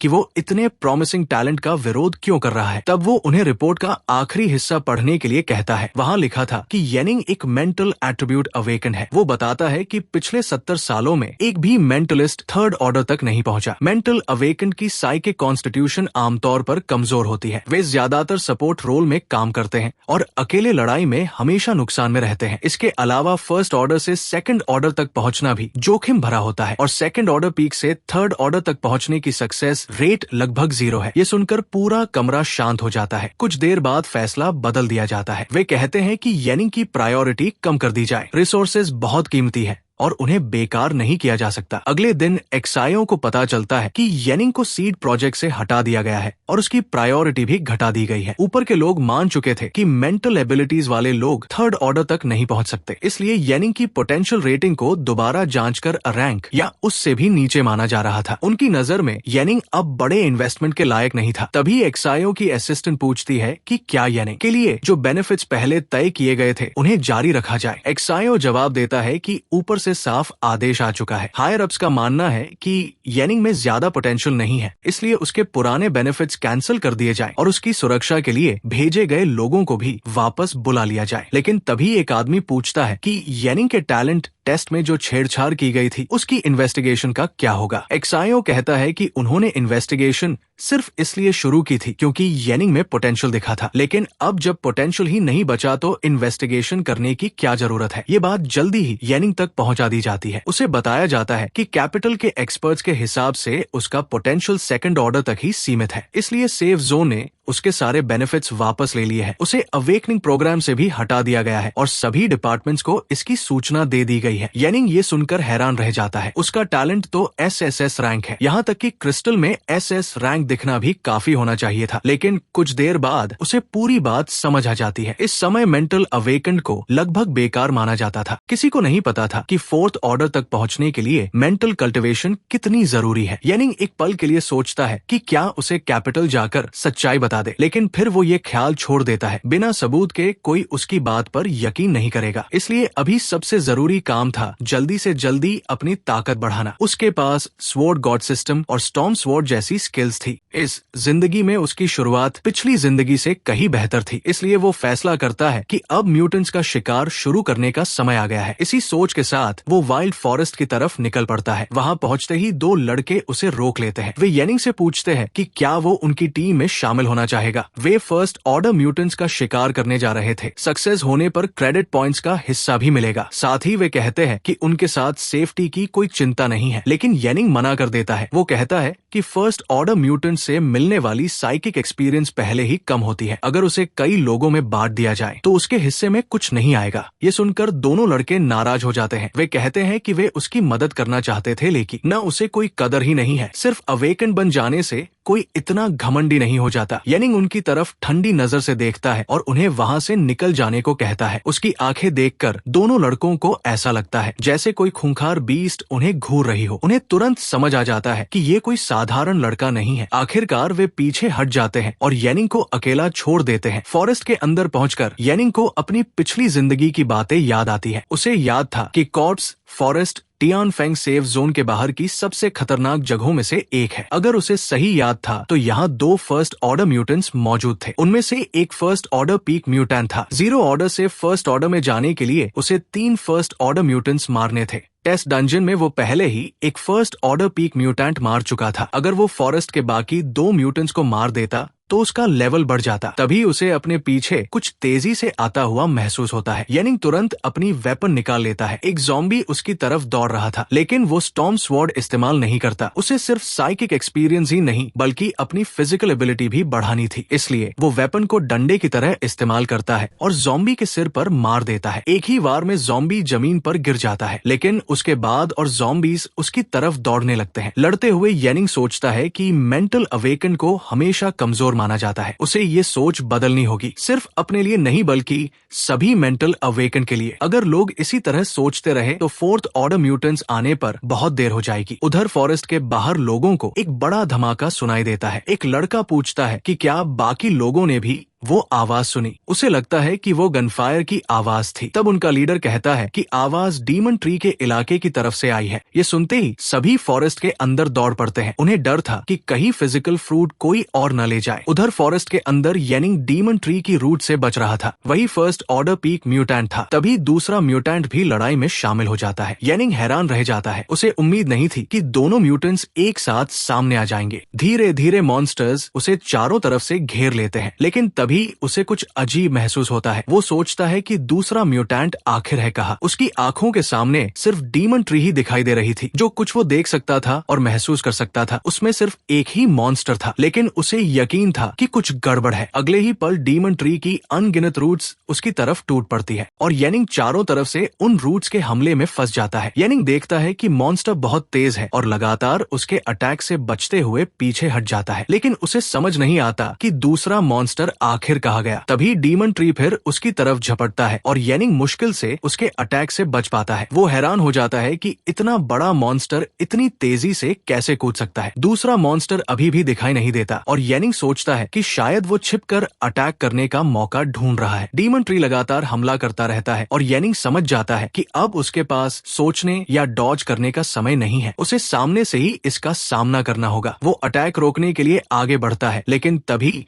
उसे डीमन ट्री के शरीर पर कुछ अजीब दिखाई देता है। ऐसा लग रहा था जैसे कोई शेल जैसी चीज उससे जुड़ी हुई हो। जैसे ही येनिंग उसकी तरफ देखता है वो चीज भी उसकी तरफ देखने लगती है और अगले ही पल येनिंग दूर जा गिरता है। तभी उसे अपनी पिछली जिंदगी की बात याद आती है। उसे याद था कि उसकी team second order mid rank mutant से आसानी से निपट लेती थी, लेकिन इन दोनों फर्स्ट ऑर्डर मॉन्स्टर से लड़ते समय उनकी टीम बुरी तरह घायल हो गई थी और 2 मेंबर्स भी मारे गए थे। अगर दूसरा मॉन्स्टर इतनी अच्छी तरह न छिपा होता तो हालात इतने खराब नहीं होते। डीमन ट्री और एंटैंगलर को आखिर में एक एलिट मिलिट्री स्क्वाड ने मारा था, लेकिन उस समय उनकी बातों की वजह से उसे गलतफ हमी हो गई थी। वो हमेशा सोचता रहा कि दूसरा मॉन्स्टर कहीं छिपा हुआ है, जबकि असली जवाब तो हमेशा उसकी आंखों के सामने था। असल में एंटैंगलर डीमन ट्री के शरीर से जुड़ा हुआ था और दोनों मॉन्स्टर्स मिलकर लड़ते थे। अब येनिंग को सब समझ आ चुका था। वो ध्यान से लड़ाई को देखने लगता है और जल्दी ही उसे पता चल जाता है कि एंटैंगलर की दहाड़ डीमन ट्री को एनर्जी बफ देती है, लेकिन ये बफ ज्यादा देर तक नहीं टिकती। जब बफ खत्म होने लगता है तो डीमन ट्री थोड़ा पीछे हट जाता है। फिर एंटैंगलर दोबारा बफ देता है और डीमन ट्री पहले जैसी फाइटिंग स्टाइल के साथ हमला शुरू कर देता है। येनिंग तुरंत समझ जाता है कि यही एंटैंगलर की सबसे बड़ी कमजोरी है। जैसे ही डीमन ट्री फिर से छलांग लगाता है, येनिंग उसकी रूट्स पर चढ़ जाता है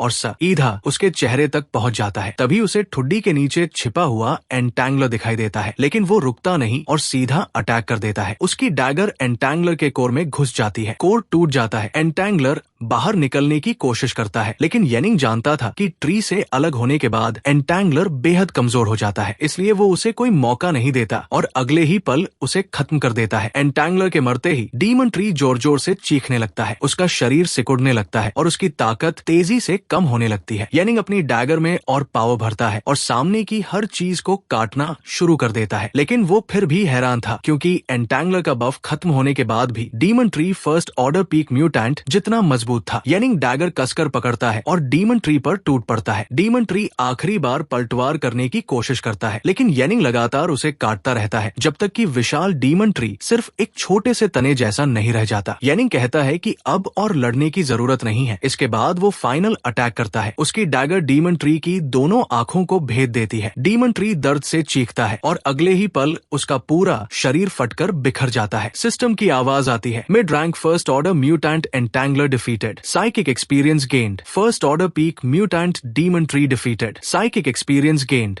इसके बाद कई ड्रॉप्स सामने दिखाई देने लगते हैं। White demon tree bark, white deadwood armour, white giant claw, psychic fruit, corpse fruit. Yening drops को देखकर खुश हो जाता है। कॉर्प्स फ्रूट में कुछ नेगेटिव इफेक्ट्स थे, लेकिन कॉम्बैट में ये काफी काम की चीज मानी जाती थी। हालांकि असली खजाना साइकिक फ्रूट था। उसका इफेक्ट था परमानेंट एक फिजिकल पॉइंट बढ़ाना और लाइफ रिकवरी स्पीड को 20% बढ़ाना। येनिंग तुरंत फ्रूट खा लेता है। वो सोचता है कि आम अवेकन को लेवल अप करने पर सिर्फ 4 एट्रीब्यूट पॉइंट्स मिलते हैं, लेकिन उसने सिर्फ 2 बॉसेस मारकर ही एक एक्स्ट्रा एट्रीब्यूट पॉइंट हासिल कर लिया। उधर फॉरेस्ट के बाहर मौजूद लोगों को महसूस होता है कि बॉस की साइकिक प्रेशर पूरी तरह गायब हो चुकी है। एक लड़का पूछता है कि क्या ये सब उसी धमाके की वजह से हुआ था। दूसरा कहता है कि शायद कोई सेकंड ऑर्डर अवेकन यहाँ से गुजरा होगा, लेकिन बाकी लोग कहते हैं कि आसपास तो सिर्फ वही अजीब लड़का था। उनका लीडर भी सोच में पड़ जाता है। एक पल के लिए उसके मन में आता है कि शायद ये सब येनिंग ने किया हो, लेकिन अगले ही पल वो खुद ही इस बात को पागलपन मानकर छोड़ देता है। आखिर उसकी नजर में कोई जीरो ऑर्डर अवेकन्ड ऐसा नहीं कर सकता था। करीब आधे घंटे बाद येनिंग टियानफेंग सेफ जोन के मटेरियल परचेस सेंटर पहुंचता है। वहां का कर्मचारी उससे पूछता है कि क्या वो सारे मटेरियल्स बेचना चाहता है। येनिंग हाँ में जवाब देता है और कहता है कि पहले कीमत बता दो। वो जानता था कि सिस्टम ट्रेड चैनल के जरिए भी सामान बेचा जा सकता है, लेकिन अभी उसके लिए हर रिसोर्स की कीमत थी, इसलिए वो डायरेक्ट डील करना चाहता था। कर्मचारी सारे मटेरियल्स चेक करता है और बताता है कि ये चारों आइटम्स FIR सेंट ऑर्डर हाई रैंक म्यूटेंट्स से आए हैं। इनसे ऑफेंसिव और डिफेंसिव इक्विपमेंट दोनों बनाए जा सकते हैं। कुछ कैलकुलेशन करने के बाद वो कहता है कि कुल कीमत 697 क्रेडिट पॉइंट्स बनती है, लेकिन वेलकम ऑफर के तौर पर वे उसे 700 क्रेडिट पॉइंट्स देने को तैयार है। फिर वो पूछता है कि क्या ये प्राइस ठीक है। येनिंग ये सुनकर चुप हो जाता है। अपोकलिप्स की इस दुनिया में 700 क्रेडिट पॉइंट्स कोई छोटी रकम नहीं थी। 700 क्रेडिट पॉइंट्स से 200 किलो से ज्यादा मीट खरीदा जा सकता था, या फिर 7 से 8 मर्सनरीज की पूरी टीम हायर की जा सकती थी। ये सच में बहुत बड़ी रकम थी। येनिंग कहता है कि कोई दिक्कत नहीं है और वो डील मान लेता है। लड़की बताती है कि क्रेडिट पॉइंट्स उसके अकाउंट में ट्रांसफर कर दिए गए हैं और वो अपना बैलेंस चेक कर सकता है। तभी दुकानदार कहता है कि वे लोग इक्विपमेंट, सप्लाईज, फायर आर्म्स और कस्टम ऑर्डर्स तक हैंडल करते हैं। फिर वो पूछता है कि क्या येनिंग को मार्केट से और कुछ चाहिए। येनिंग पूछता है कि क्या उनके पास कोई स्किल बुक है, खासकर स्वॉर्ड टेक्निक की। दुकानदार कहता है कि स्वॉर्ड स्किल बुक्स तो है, लेकिन सिर्फ लो रैंक वाली। पूरे टियानफेंग सेफ जोन में D रैंक से ऊपर की स्वॉर्ड स्किल मिलना लगभग नामुमकिन है। लड़की 3 स्किल बुक्स निकाल कर दिखाती है। पहली थी D रैंक एंग्री स्लैश, जो कुछ एनर्जी और मेंटल पावर खर्च करके चार्ज्ड अटैक करती थी और 1.2x स्ट्रेंथ डैमेज देती थी। दूसरी थी क्विक ट्रेस स्लैश, जो स्वॉर्ड पाथ को फॉलो करते हुए अटैक स्पीड बढ़ाती थी और पहला अटैक 120% एजिलिटी डैमेज देता था। तीसरी थी मल्टीपल स्लैश, जो ज्यादा एनर्जी और मेंटल पावर खर्च करके 3 तेज कट्स करती थी। हर अटैक 0.6x स्ट्रेंथ डैमेज देता था और अतिरिक्त ब्लीडिंग इफेक्ट होने का चांस भी था। येनिंग एक नजर में समझ जाता है कि तीनों स्किल्स लोएस्ट रैंक की है और ज्यादा खास नहीं है। स्वॉर्ड गॉड सिस्टम उन्हें अपग्रेड कर सकता था, लेकिन अपग्रेड का रिजल्ट बेस स्किल पर ही डिपेंड करता था, इसलिए स्किल चुनते समय उसे सावधानी रखनी थी। वो स्टॉर्म स्वॉर्ड के बारे में सोचता है। उसकी पावर भयानक थी, लेकिन अटैक लॉन्च होने में थोड़ा डिले होता था। साथ ही उसकी एरिया रेंज बहुत बड़ी थी, जिससे स्किल कम फ्लेक्सिबल बन जाती थी। अगर भविष्य में उसे हाई रैंक फास्ट म्यूटेंट्स मिले तो वे स्टॉर्म स्वॉर्ड से बचकर कूलडाउन के दौरान हमला कर सकते थे। दुकानदार पूछता है कि क्या उसे कोई स्किल पसंद आई। फिर कहता है कि अगर जल्दी ना हो तो वे दूसरी सेफ जोन से भी स्किल बुक्स मंगवा सकते हैं। हैंडलिंग फी देने पर C रैंक स्किल भी मिल सकती है। अगर स्वॉर्ड स्किल जरूरी ना हो तो शायद भी रैंक स्किल भी मिल जाए, लेकिन येनिंग सिर हिलाकर मना कर देता है। वो कहता है कि उसे क्विक ट्रेस स्लैश चाहिए। दरअसल वो देखना चाहता था कि स्पीड टाइप स्किल अपग्रेड होने के बाद कैसी बनेगी। दुकानदार हैरान हो जाता है। उसके हिसाब से येनिंग ने इतने कीमती मटेरियल्स बेचे थे और अब इतनी साधारण स्किल बुक खरीद रहा था, लेकिन फिर वो कंधे उचकाकर लड़की को quick trace slash 600 credit points में देने को कह देता है। लड़की स्किल बुक येनिंग को सौंप देती है। दुकानदार मुस्कुराते हुए उसे फिर आने के लिए कहता है। बाहर निकलते ही येनिंग अपना बैलेंस देखता है। उसके पास अभी भी 100 क्रेडिट पॉइंट्स बचे हुए थे। वो सोचता है कि क्यों न XUAN के लिए कुछ स्वादिष्ट चीजें ले ली जाए। जब वो घर पहुंचता है तो XUAN हैरान रह जाती है। वो पूछती है कि इतनी सारी अच्छी चीजें कहाँ से आई। येनिंग हंसकर कहता है कि ये अवेकन बनने के बेनिफिट्स है। उसने पहले ही कहा था कि अब अच्छी चीजें उनके घर आती रहेंगी। फिर वो XUAN को स्नैक्स देता है और कहता है कि ये खास उसके लिए खरीदे हैं। येनिंग बताता है कि अपोकलिप्स एपोकैलिप्स में सिर्फ जिंदा रहना ही चमत्कार है और ऐसा खाना खाना तो लक्जरी माना जाता है। XUN खुशी से भर जाती है। वो कहती है कि उसने सुना था कि सिर्फ बड़े लोग ही घर में स्नैक्स खाते हैं। उनके पूरे ब्लॉक में किसी ने ऐसी चीज नहीं देखी। येनिंग उसे खाने के लिए कहता है और वादा करता है कि आगे और भी मिलेगा। कुछ समय बाद XUN सो जाती है। येनिंग सोचता है कि अब स्किल सीखने का समय आ गया है। वो स्वॉर्ड गॉड सिस्टम खोलता है और क्विक ट्रेस स्लैश सीख लेता है। स्किल तुरंत अपग्रेड होकर SSS rank rapid sky slash बन जाती है। डिस्क्रिप्शन पढ़कर येनिंग भी चौंक जाता है। स्किल को इस्तेमाल करने के लिए 4000 साइकिक एनर्जी चाहिए थी। अटैक के दौरान एक सेकंड के लिए स्ट्रेंथ और एजिलिटी 600% बढ़ जाती थी। साथ ही अटैक एक भयानक स्वॉर्ड स्टॉर्म पैदा करता था जिससे उसका मूवमेंट लगभग अनप्रेडिक्टेबल हो जाता था। येनिंग समझ जाता है कि 600% एजिलिटी बूस्ट स्टॉर्म स्वॉर्ड की कमजोरी को पूरा कर सकती है, भले ही सिर्फ एक सेकंड के लिए हो, लेकिन वो डिले प्रॉब्लम को कवर करने के लिए काफी था। उसे लगता है कि उसने सही स्किल चुनी है, लेकिन स्किल को टेस्ट करना जरूरी था। वो सोचता है कि स्पीड टेस्ट करने के लिए एक ही जगह सबसे सही रहेगी। 2 घंटे बाद येनिंग टियानफेंग की पुरानी सिटी के बाहरी इलाके में पहुंचता है। वहां मॉन्स्टर्स की भरमार थी। वो सोचता है कि ये जगह बिल्कुल सही है, चाहे पिछली जिंदगी हो या ये वाली। ये एरिया लगभग अनएक्सप्लोर्ड ही रहा था। उसे याद था कि पिछली जिंदगी में संयोग से उसे यही एक सेकंड ऑर्डर म्यूटेंट मिला था। उसकी स्पीड और एजिलिटी लगभग मैक्स लेवल पर थी, लेकिन तभी येनिंग को महसूस होता है कि उसके पैर किसी चिपचिपी स्लाइम में फंस गए हैं। अगले ही पल एक म्यूटेंट उसके पीछे दिखाई देता है। येनिंग तुरंत चौंक जाता है। एक ज़ॉम्बी लगभग उसे मार ही देता। उसका मुंह किसी कार्निवोरस प्लांट की तरह खुल जाता है और वो येनिंग को काटने की कोशिश करता है, लेकिन येनिंग तुरंत डैगर निकालता है और कुछ ही वार में ज़ॉम्बी को टुकड़ों में काट देता है। वो राहत की सांस लेते हुए कहता है कि अच्छा हुआ ये सिर्फ ज़ॉम्बी था, अगर ये क्लाइंबर होता तो हालात बिल्कुल अलग होते। इस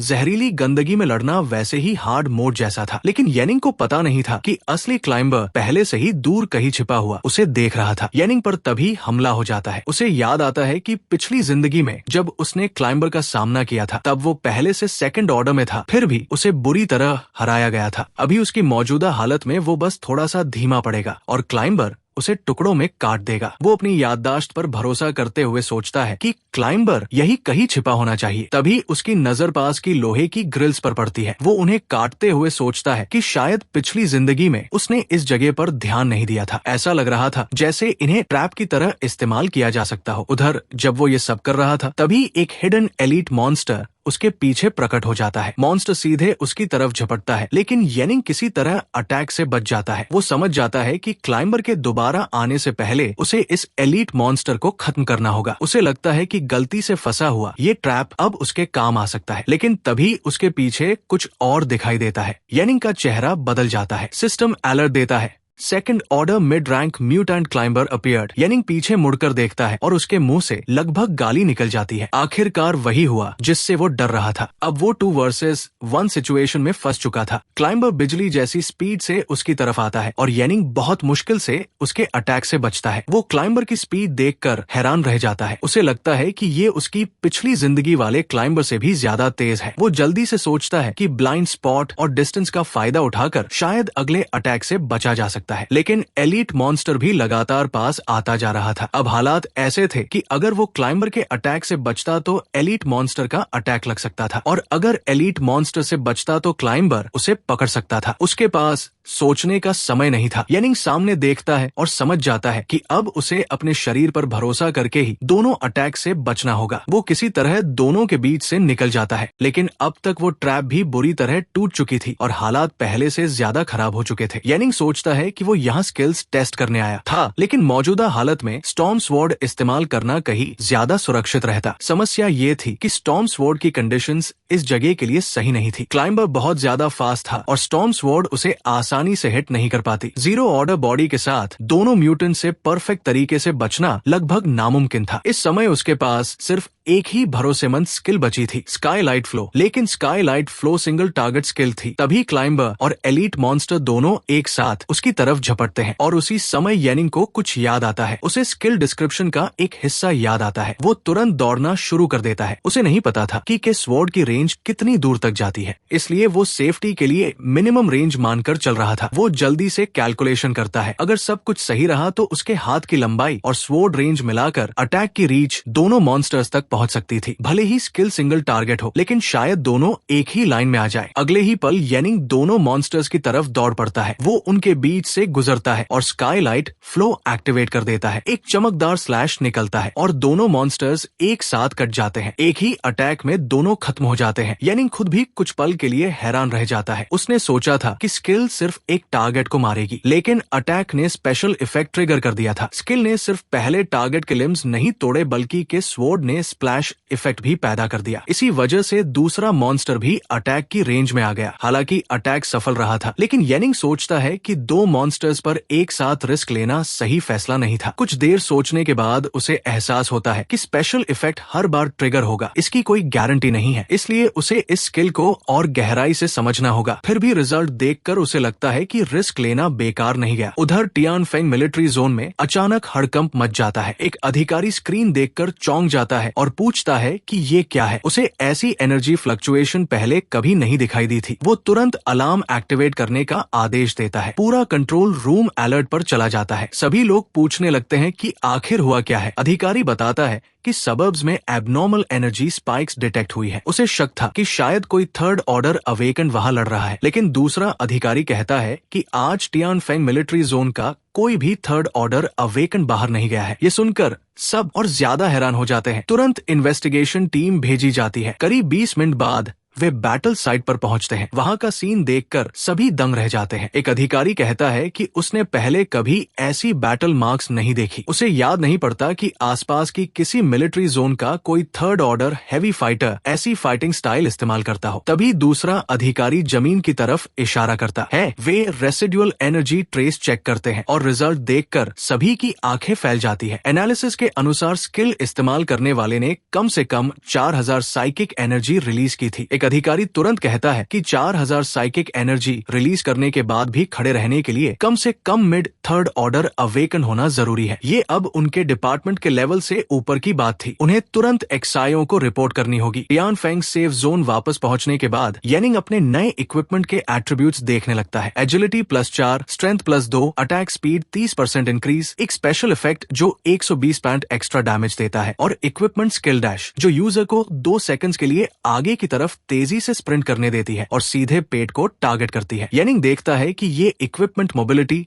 और बर्स्ट डैमेज दोनों को कंबाइन करता है। अब उसे समझ आता है कि पिछली जिंदगी में इसकी कीमत 60,000 क्रेडिट पॉइंट्स क्यों थी। वो उम्मीद करता है कि इस बार भी उसे इसकी अच्छी कीमत मिल जाएगी। घर पहुंचने के बाद वो देखता है कि काफी देर हो चुकी है, इसलिए वो फैसला करता है कि आइटम को ऑनलाइन सेल कर देता है। जैसे ही वो लिस्टिंग पोस्ट करता है, सिर्फ 1 सेकंड के अंदर ही मैसेजेस आने शुरू हो जाते हैं। येनिंग हैरान रह जाता है। उसे महसूस होता है कि ये इक्विपमेंट उसकी पिछली जिंदगी से भी ज्यादा पॉपुलर है। एक बायर पूछता है कि क्या वो वाइन क्लॉ खरीद सकता है और क्या थोड़ा डिस्काउंट मिल सकता है, लेकिन येनिंग साफ कह देता है कि प्राइस 60,000 क्रेडिट्स है और इससे कम नहीं होगा। बायर नेगोशिएशन करने की कोशिश करता है। वो कहता है कि कुछ क्रेडिट्स के साथ इक्विपमेंट, स्किल्स और फूड रिसोर्सेज भी दे सकता है। उसी समय एक दूसरा बायर 30,000 क्रेडिट्स ऑफर करता है। येनिंग को समझ आ जाता है कि डिमांड बहुत ज्यादा है। इतनी इंटरेस्ट देखकर उसे यकीन हो जाता है कि आइटम बेचने में कोई दिक्कत नहीं होगी। मैसेजेस लगातार आते रहते हैं। येनिंग जवाब देता है कि 30,000 क्रेडिट से कम में डील नहीं होगी। वाइट रैंक इक्विपमेंट भी एक्सेप्ट कर सकता है, लेकिन उसे स्वॉर्ड टाइप स्किल्स ज्यादा पसंद आएंगी। अगर साइकिक फ्रूट मिले तो और भी अच्छा होगा। एक बायर ये मैसेज देखकर बेहद खुश हो जाता है। वो कहता है कि उसे ये इक्विपमेंट हर हाल में चाहिए, चाहे इसके लिए उसे अपनी सारी प्रॉपर्टी बेचनी पड़े और कंगाल ही क्यों न होना पड़े। वो अपने लोगों को आदेश देता है कि ट्राइब के सारे इक्विपमेंट इकट्ठा करो, खासकर स्वॉर्ड स्किल से जुड़ी कोई भी चीज हो तो तुरंत लाओ। सभी लोग उसकी बात मान लेते हैं। करीब आधे घंटे बाद उसके लोग जो कुछ भी ढूंढ पाते हैं लेकर आ जाते हैं, लेकिन बायर को लगता है कि ये अभी भी का काफी नहीं है, इसलिए वो डिपॉजिट डालकर आइटम रिजर्व करवा लेता है और बाकी फंड्स जल्दी से जल्दी जुटाने का आदेश देता है। येनिंग डिपॉजिट नोटिफिकेशन देखकर समझ जाता है कि सामने वाला इंसान इस इक्विपमेंट को लेकर कितना सीरियस है। फिर उसे अपनी पिछली जिंदगी याद आती है। उसकी माँ और XUAN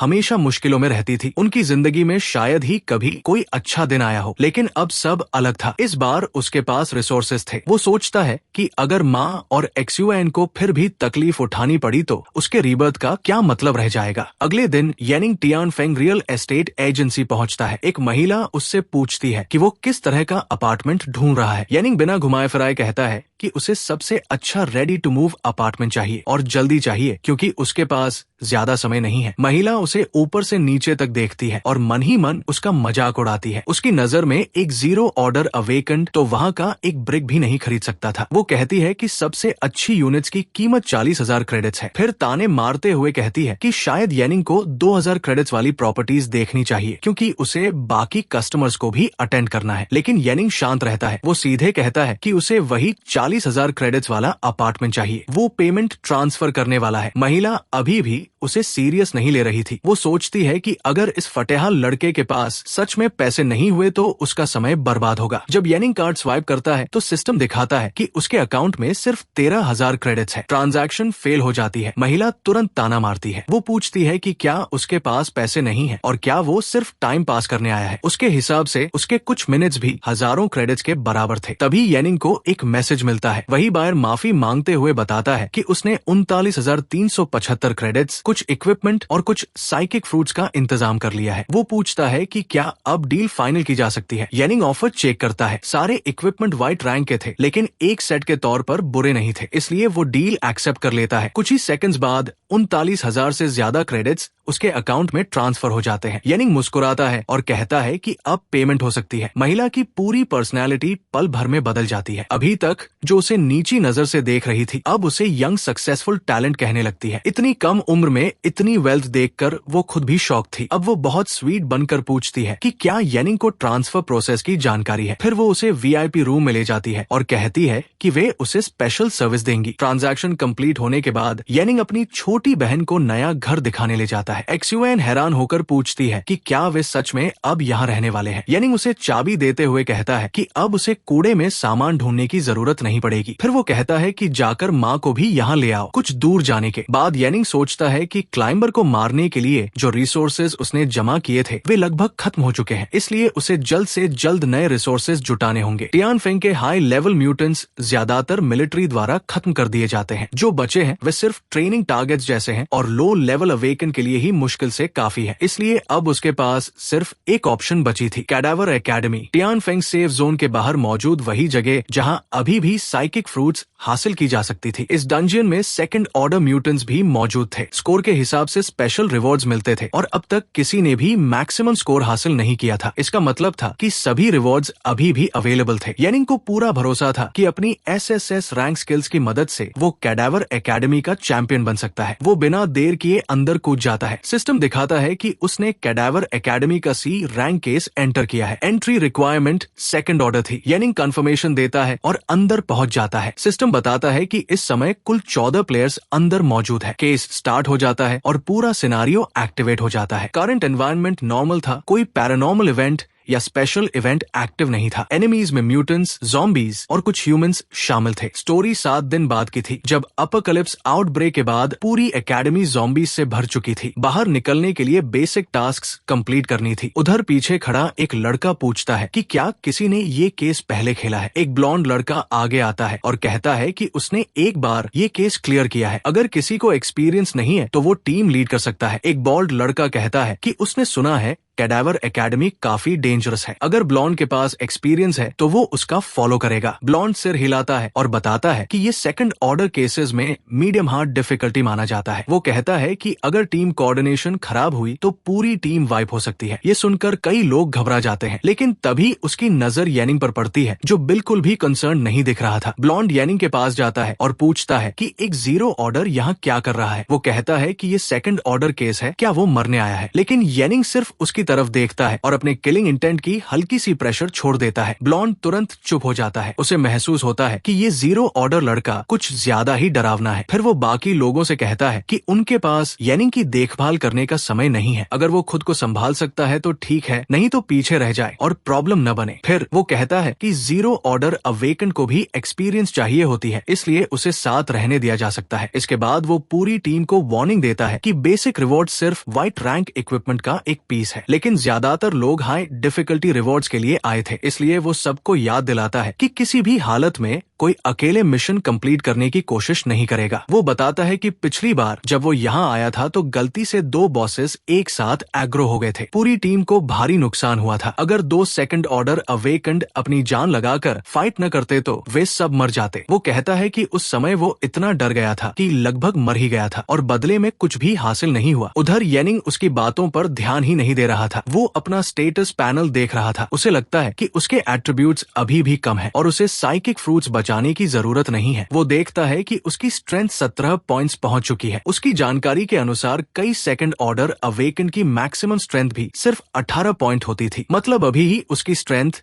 एक नॉर्मल सेकंड ऑर्डर अवेकन के करीब पहुंच चुकी थी और एसएसएस रैंक स्किल्स को जोड़ दिया जाए तो उसे पूरा भरोसा था कि वो कैडावर एकेडमी का चैंपियन बनेगा। तभी ब्लॉन्ड कहता है कि प्रोटेक्शन बैरियर खत्म होने वाली है, सब लोग तैयार हो जाए। उनका पहला टारगेट कैडावर नोकनॉब था जो मिड सेकंड ऑर्डर बॉस था। वो कहता है कि 14 प्लेयर्स मिलकर उसे आसानी से हैंडल कर सकते हैं और कैजुअलिटीज भी कम होंगी। टीम के सभी लोग उसकी बात मान लेते हैं। तभी मास्क पहनी हुई एक लड़की पूछती है कि अगर सिचुएशन डेंजरस हो गई तो क्या वो सबको कवर देगा। ब्लॉन्ड तुरंत हीरो बनने लगता है और कहता है कि उसे चिंता करने की जरूरत नहीं है, वो सबकी रक्षा करेगा। कुछ देर बाद टीम आगे बढ़ने लगती है, लेकिन तभी उन्हें पता चलता है कि कोई उनसे पहले ही निकल चुका है। जब वे देखते हैं तो पता चलता है कि वो येनिंग है। येनिंग अकेला आगे बढ़ रहा था। टीम के लोग हैरान रह जाते हैं। वे सोचते हैं कि क्या वो मरना चाहता है। ब्लॉन्ड कहता है कि उसे इग्नोर करो, वो सिर्फ जीरो ऑर्डर है। सभी फॉर्मेशन मेंटेन करें और फोकस रखें। उधर येनिंग तेजी से सीढ़ियां चढ़कर ऊपर पहुंच जाता है। वहां एक लड़की उससे मदद मांगती है। वो कहती है कि वे फंस गए हैं और क्या वो उन्हें बाहर निकाल सकता है, लेकिन येनिंग बिल्कुल नहीं रुकता क्योंकि वो जानता था कि वे असली इंसान नहीं है। वे पहले ही मॉन्स्टर्स बन चुकी थी। उसे अपनी पिछली जिंदगी याद आती है। उस समय उसने उन्हें डंजियन एनपीसी समझ लिया था और उनकी मदद करने रुक गया था, लेकिन अगले ही पल उन्होंने उस पर एम्बुश कर दिया था और उसे जिंदा खा लिया था। येनिंग उस घटना को आज तक नहीं भूला था, इसलिए वो सीधे रूफटॉप की तरफ बढ़ जाता है। उसे पता था कि बुचर इस डंजन का सबसे अच्छा इक्विपमेंट ड्रॉप करता है। वो हिडन बॉस को बाहर निकालना चाहता था। उधर ब्लॉन्ड अपनी टीम को समझा रहा था कि ये वही जंकयार्ड एरिया है जहाँ कैडावर नोकनॉब स्पॉन होता है। वो कहता है कि बॉस फाइट शुरू होने से पहले जितना हो सके दूसरे मॉन्स्टर से बचना चाहिए, क्योंकि जितने ज्यादा मॉन्स्टर्स मारे जाएंगे बाकी मॉन्स्टर्स उतने ही ज्यादा फ्यूरियस हो जाएंगे। इसलिए सीधे बॉस को टारगेट करना सबसे सेफ ऑप्शन था। उसके अनुसार पहला बॉस मरने के बाद पूरी डंजन रेज मोड में चली जाती है। उस समय सभी मॉन्स्टर्स बफ हो जाते हैं, इसलिए उन्हें छिपकर रेज बफ खत्म होने का इंतजार करना होगा। मास्क वाली लड़की हंसते हुए कहती है कि ये डंजन तो काफी इजी लग रही है, लेकिन तभी बॉल्ड लड़का सामने देखने के लिए चिल्लाता है। अगले ही पल सबके चेहरे बदल जाते हैं। Mid second order mutant cadaver नोकनॉब उनके सामने दिखाई देता है। वो दूर खड़ा था, लेकिन उसकी नजर सीधे टीम पर थी। वे लोग देख लेते हैं कि बॉस ने उन्हें स्पॉट कर लिया है और तुरंत पोजीशन लेने लगते हैं। ब्लॉन्ड लड़का कहता है कि वो टैंक टाइप अवेकन है और मॉन्स्टर्स को रोकेगा, जबकि बाकी लोग डैमेज देंगे। बॉल्ड आर्चर कहता है कि वो पहला एरो चलाएगा और बाकी लोग भी अटैक की तैयारी करने लगते हैं। टैंक आगे बढ़कर कैडावर नोकनॉब को रोकने की कोशिश करता है। सारे अटैक्स उसकी तरफ आने लगते हैं। उसे लगता है कि प्लान काम कर गया है। वो नोकनॉब को दूर फेंक देता है, लेकिन अगले ही पल बॉस उनकी आंखों के सामने से गायब हो जाता है। अचानक नोकनॉब सीधे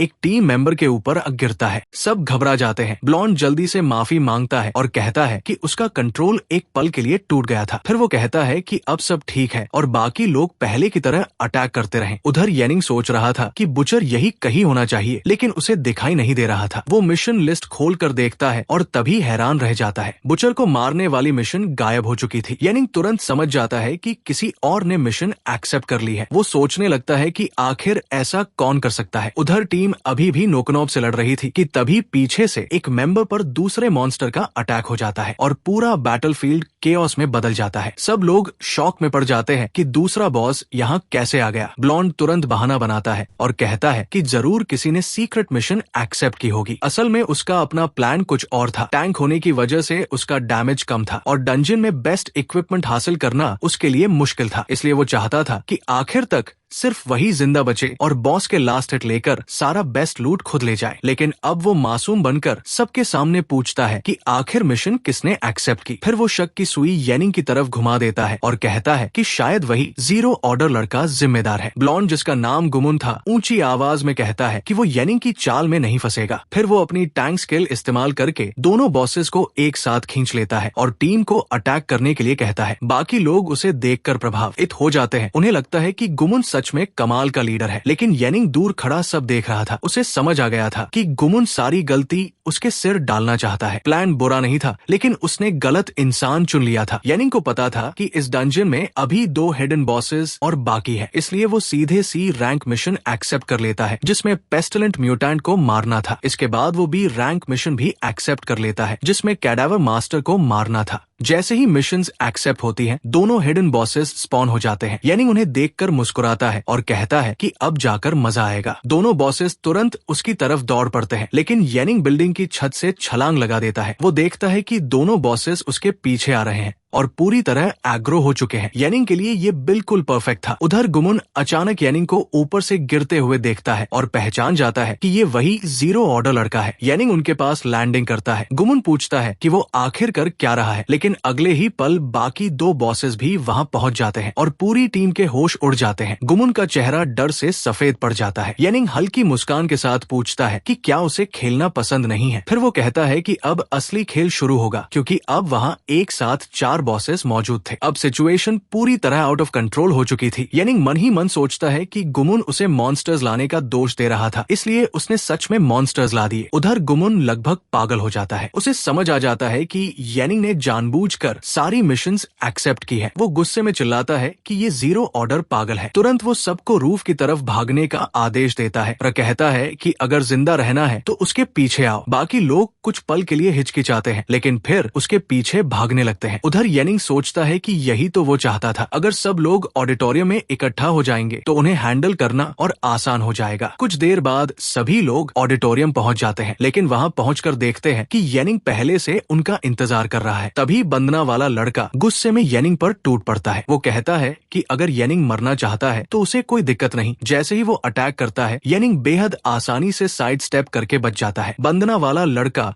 शॉक में पड़ जाता है। तभी येनिंग उससे पूछता है कि उसका दोस्त बुचर के हाथों मरा था या नहीं। वो आदमी तुरंत जवाब देता है कि उसने वो मिशन एक्सेप्ट नहीं की थी। यहीं पर येनिंग पूरी सच्चाई सामने रख देता है। वो बताता है कि गुमुन ने जानबूझकर कैडावर नोकोनोब को खुला छोड़ा था ताकि लोग मरे और वो सारा एक्सपी और बेस्ट लूट खुद ले सके। अब टीम के बाकी मेंबर्स भी सब समझ जाते हैं। उन्हें एहसास होता है कि गुमुन उन्हें कैनन फॉडर की तरह इस्तेमाल करना चाहता था, लेकिन गुमुन तुरंत बात घुमाने की कोशिश करता है। वो कहता है कि अभी लड़ने का समय नहीं है। वो सबको बताता है कि येनिंग ने बाकी सारी मिशंस एक्सेप्ट कर ली है और चारों बॉसेस जल्द ही यहाँ पहुँचने वाले हैं। उनकी एकमात्र उम्मीद यही है कि वे इस पोजीशन को होल्ड करें और किसी तरह जिंदा रहें। लेकिन टीम के लोग घबरा जाते हैं। वे पूछते हैं कि 4 सेकंड ऑर्डर बॉसेस को आखिर कैसे रोका जा सकता है। खासकर कैडावर मास्टर तो सेकंड ऑर्डर पीक पर था। गुमुन सबको चुप रहने को कहता है। वो बताता है कि ये बिल्डिंग 3rd ऑर्डर से नीचे की ताकत से डिस्ट्रॉय नहीं की जा सकती। नोकोनोब को छोड़कर